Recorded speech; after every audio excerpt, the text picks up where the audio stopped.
ఋషి ఉంటే మనుషులు ఋషులవుతారు, మహాపురుషులవుతారు. తరతరాలకి తరగని వెలుగవుతారు, ఇలా వేడుకులవుతారు. నమస్తే, విశ్వరూపానికి స్వాగతం, సుస్వాగతం.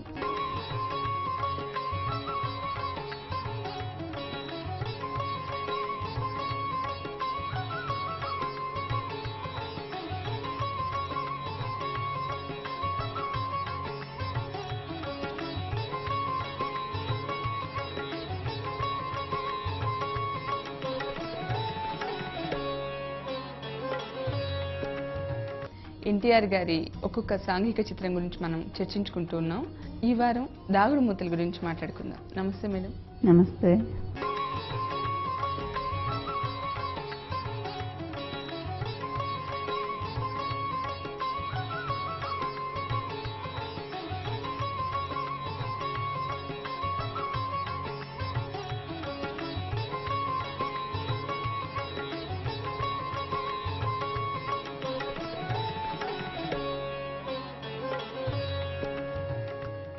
మనం ఎన్టీఆర్ గారు నటించిన సాంఘిక చిత్రాల గురించి ముచ్చటించుకుంటున్నాం. ఈరోజు కన్యాశుల్కం చిత్రం గురించి మాట్లాడుకుందాం. కన్యాశుల్కం చిత్రానికి సంబంధించిన విశేషాలను లక్ష్మీపార్తి గారిని అడిగి తెలుసుకుందాం. నమస్తే మేడం. నమస్తే అమ్మా.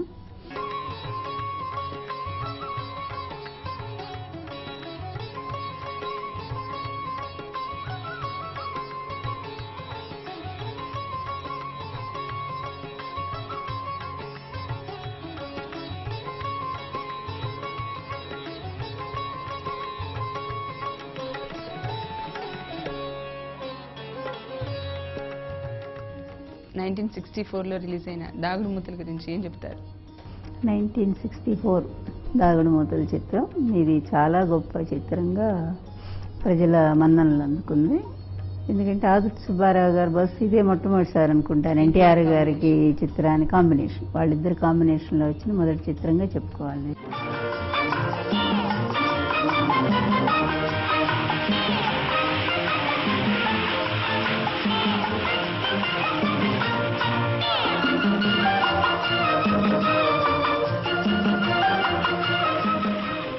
దాని తోడు కేవి మహాదేవన్ గారి సంగీతం.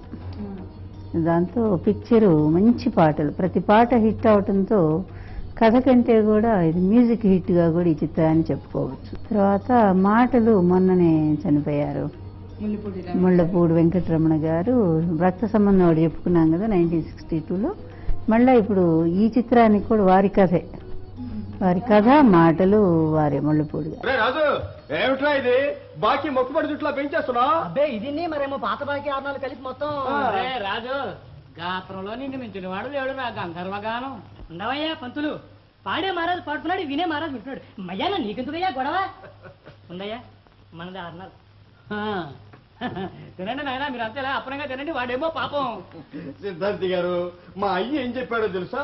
ఒరే సుందిగా, ఈడ నువ్వు ఒకడు బొవ్వడితేనే దేవుడు నీకు పెడతాడు, ఈడ నువ్వు ఎంత పెడితే ఆ దేవుడి బ్యాంకులు నువ్వు అంతా జమ చేసుకున్నట్టే కష్టకాలంలో అది తీసి వాడుకోవచ్చు అని చెప్పాడు. కథ బిగినింగ్ ఎలా చూపిస్తారంటే, ఈయన జమీందారు గారు కారు వేసుకొని వెళ్ళి తన కొడుకు కోసం, కోడలి కోసం అడుగుతారు అద్దెకున్న చోటుకి వెళ్ళి. ఆ కోడలు ఇప్పుడే వెళ్ళిపోయింది, కొడుకు చనిపోయాడని ఆ ఇంటి వాళ్ళు చెప్తారు. ఇక మనవణ్ణి తెచ్చుకోవాలని పాపం కోడల్ని మనవణ్ణి ఇక వెతుక్కుంటారు, దొరకరు. ఈలోపు కోడలు ఆ పసిబిడ్డను తీసుకొని పోతూ దారిలో ఆమె చచ్చిపోతుంది. అప్పుడు దానయ్య అని ఒక అతను హోటల్ నడుపుకునే అతను తీసుకెళ్లి ఆ బిడ్డను, పిల్లలు లేరు వాళ్ళకి, పెంచుకుంటారు. తర్వాత అతనికి కూడా చాలా మంది ఆడపిల్లలు పుడతారు, కాలగర్భముడు. ఆ తర్వాత అతను కూడా చనిపోయినట్టుగా. అప్పుడు ఈ సుందరానికి ఆ హోటల్ బాధ్యత వస్తుంది. ఇక ఆడపిల్లలను కూడా తనే బాధ్యతగా పెంచడం, తల్లి తండ్రి తనే అయ్యి పెంచుతాడు పాపం. అతను ఇంటికొచ్చిన వేళా విశేషాలు దానయ్య దంపతులకు 5 ఆడపిల్లలు పుట్టారు. కాలం గడిచిపోతోంది. దానయ్య దంపతులు తమ పసికందులను సుందయ్య చేతిలో పెట్టి కాలక్రమం చెందారు. తానే తల్లి తండ్రి అయి ఆ పిల్లల్ని పెంచుతూ తాను పెరిగాడు సుందయ్య. ఆ పక్కనే మిల్లు జమీందారు గారిది. ఆ మిల్లు ఈ జమీందారు గారు ముసలివాడైపోయి కనిపిస్తాడు.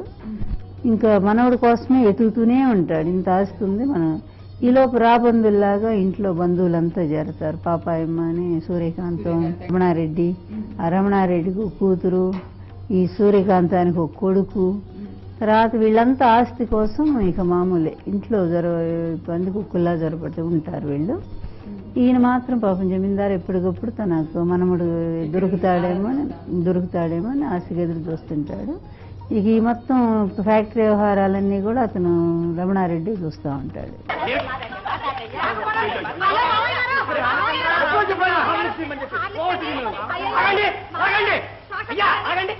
ఏమిటిది? దానికి ఏమైనా ఊపిరి సరఫరా భూషణ్ గారు, ఇంతమంది ఉండి ఎవరైనా వేళకొచ్చానికి ఇంత మంది ఇచ్చారా అని? ఇవ్వకేమండి, నేను స్వయంగా చూస్తున్నాను. అమ్ముడు మందు చెప్పావు మరేమో రేడియోలో మంచి మంచి పాటలు వస్తున్నాయని ఆ విన్నాలని ఈ చెంచు లక్ష్మి మందిమన్నాను. ఏమే చెప్పలేదు? చెప్పారండి, ఈదిలో మౌలి కడుతున్నారని అది చూడాలని ఈ బట్టలు మందిమని చెప్పాను. ఏమయ్యా చెప్పలే అన్నావు, కానీ ఈ భీముడు ఇవాళ మందు నేను ఇస్తాను, అయ్యగారిని ఇంక్రిమెంట్ అడగాలి అన్నాడు. అల్లా అన్నాను. అయితే ఇంక్రిమెంట్ అడగలేదుగా, అడిగినప్పుడే మంది ఇద్దామని ఊరుకున్నాను. ఈ అమ్మాయి ఈ వి సరోజ, ఇందులో సుబ్బులు పేరు, సుందరం సుబ్బులు, సుబ్బలక్ష్మి. ఆమె మారుడి తల్లి. ఆమెకి BA చదువుకుంది అమ్మాయి. ఆమె ఏం చేస్తుందో ముసలివాడికి ఇచ్చి పెళ్లి చేయబోతే ఇంట్లో నుంచి పారిపోయి వస్తుంది ఉద్యోగం కోసం. వచ్చినప్పుడు ఈ పద్మనాభం వెంట పడతాడు. ఏం లేదు, ఆమె తల్లో పువ్వు పడిపోతుంది. మంచి హాస్య సన్నివేశం అక్కడ.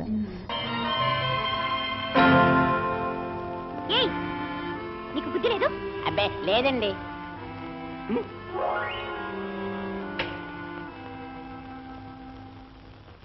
ఏమండి మీ పువ్వు? అయ్యా ఏమండో, కొంచెం ఆగండి, వస్తున్నాను.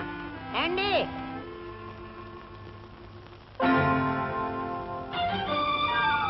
ఆగండి.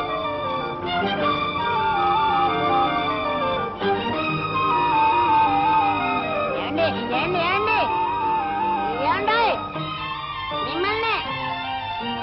అయ్యా అయ్యయ్యా అయ్యా అయ్యో అయ్యా, ఏమండి కొంచెం ఆగండి, కొంచెం అండి. అయ్యా ఇది నాకంటే ముందు పోతుంది. ఈమె తెలియక రౌడీ అనుకొని పారిపోతుంది. అట్లా హోటల్కి వస్తుంది. అక్కడ టిఫిన్ కూడా తినకుండా అక్కడి నుంచి పారిపోతుంది డబ్బులు లేక. మళ్ళీ పారిపోయి మళ్ళీ వాళ్ళ ఇంటికే వస్తుంది, సుందరం వాళ్ళ ఇంట్లోనే. చెల్లెళ్ళు వాళ్ళంతా కూడా వీళ్ళు బాగా ఉంటారు. సుందరం ఇంటికి వచ్చేసరికి అందరు చక్కగా కలిసి కబుర్లు చెప్పుకుంటూ ఉంటారు. ఎవరమ్మాయిను అని సరే చెప్పుకొస్తుంది తన బాధ. అయితే నువ్వు ఇక్కడే ఉండు బుల్లా, నేను ఉద్యోగం చూస్తాను బుల్లా. ఆ విధంగా మొదలవుతుంది. అది వచ్చిన రోజు ఈ పాట ఉంది, గోరంక గూటికి. గోరొంక గూటికి చేరావు చిలక, గోరొంక గూటికి చేరావు చిలక, భయమెందుకే నీకు బంగారు మొలక, గోరొంక గూటికి చేరావు చిలక.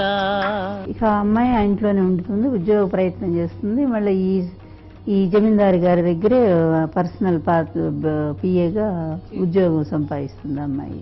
ఇంకా తాతగారు అంటూ ఆయన కూడా బాగా ఇష్టపడతాడు, వేళకు మందులు ఇవ్వటం ఇదంతా కూడా. సరే ఆ ఉద్యోగం అక్కడ రాగానే వెళ్ళిపోవాలని సర్దుకుంటుంటే పిల్లలంతా ఏడుస్తారు, వెళ్ళొద్దక్క అని. అప్పుడు సుందరం అలుగుతాడు, పొమ్మను వెళ్ళిపోమ్మను, మనం ఎవరిమి అని భలే ఉంటుంది అలిగినట్టు. అక్కడ మళ్ళీ మంచి పాట ఒకటి ఉంది, అది ఇదే పాట, గోరంక కెందుకో కొండంత అలక. కెందుకో కొండంత అలక, గోరంక కెందుకో కొండంత అలక, అలకలో ఏముందో తెలుసుకో చిలక, గోరంక కెందుకో కొండంత అలక. అట్లా మొత్తానికి ఒక ఒప్పందం అవుతుంది ఆ ఇంట్లో ఆమె ఉండేటట్టుగా. ఇద్దరు ప్రేమించుకుంటుంటారు, హ్యాపీగా ఉంటారు. గోరొంక కెందుకో కొండంత అలక, అలకలో ఏముందో తెలుసుకో చిలక, గోరొంక కెందుకో కొండంత అలక. ఋషి ఉంటే మనుషులు ఋషులవుతారు, మహాపురుషులవుతారు, తరతరాలకి తరగని వెలుగవుతారు, ఇలా వేడుకునవు